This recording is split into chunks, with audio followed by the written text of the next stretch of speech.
izaći ćete iz mjeseca Ramazana jači, jer ćete imati više Kur'ana u svojim srcima. Govorim vam ljudi, braćo, sestre i svi vi koji slušate, morate učiti Kur'an na pamet u Ramazanu. Ako ste bili lijeni, prestanite biti lijeni. Počnite.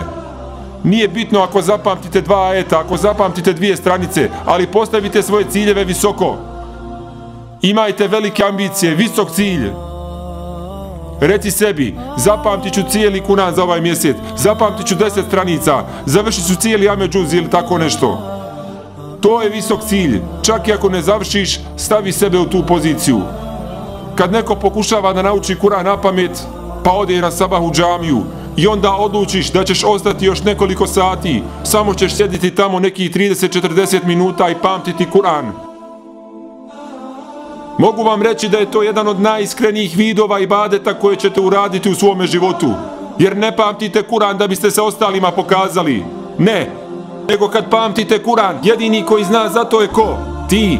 Osim ako imaš problem, pa odeš i kažeš, hej, ja znam suru Gašije. Ako imaš taj problem, idi svojim putem, živ bio.